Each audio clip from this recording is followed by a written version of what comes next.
James Cowper Kreston are one of the Thames Valley's leading accountancy firms, and we met with partner Sue Staunton ahead of her talk at Business in Oxford 2017.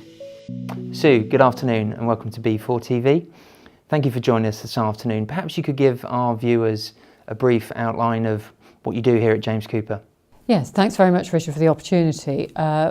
James Cooper Kreston, we're a firm of accountants and business advisors, and we offer effectively end-to-end services for businesses and individuals, from basic bookkeeping and payroll services right the way through to flotation advice and mergers and acquisitions for companies.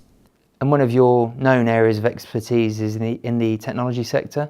We work for a large number of technology businesses throughout south of England, but although people know us very much for that, we actually do an awful lot of other things as well.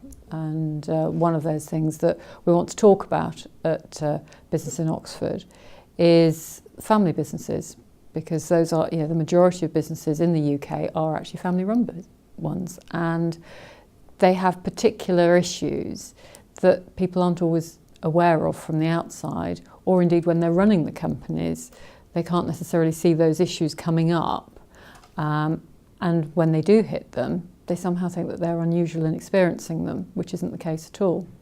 And so the sorts of things that we want to explore are the sorts of issues that we often see coming up with our clients. So where it's a family business, you have that intertwining of family relationships and business relationships, and sometimes that can be to the detriment of both the family and the business. And it's how you keep those two elements apart. It's also thinking about succession planning. What happens, for example, if somebody's looking to hand their business down to the next generation, and the next generation actually would rather go and do something else, and yet it's been a business that's been in the family for 2 or 3 generations? Do you sell it? Do you bring somebody in? And how do you manage all that sort of succession and the emotions that go with it? I've certainly seen companies where, for various reasons, they've had to dispose of the business, and the emotional anxiety that causes in somebody that's been part of a family where it's passed down as an inheritance is very considerable.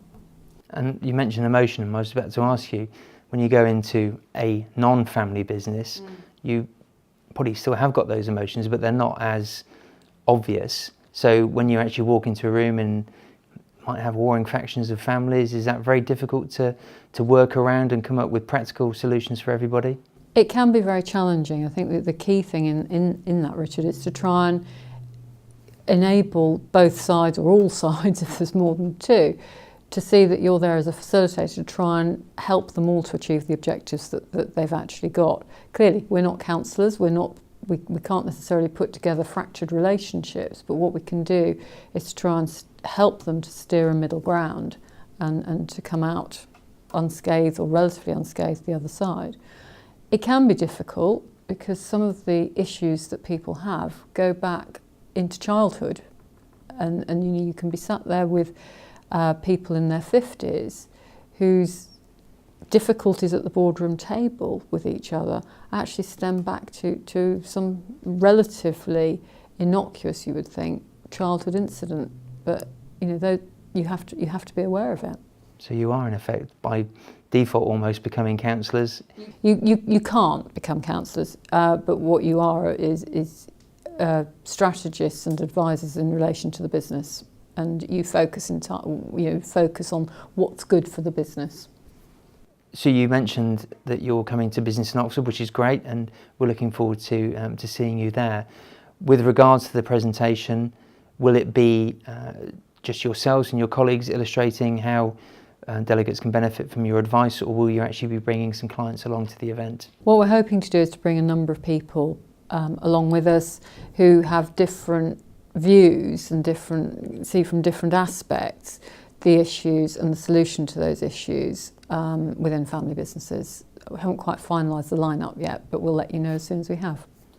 Well, we'll keep an eye on the Business in Oxford website. I'm sure you'll let us know as soon as you've got those names, and we look forward to seeing you in May. And thank you again for your time. Thanks very much, Richard.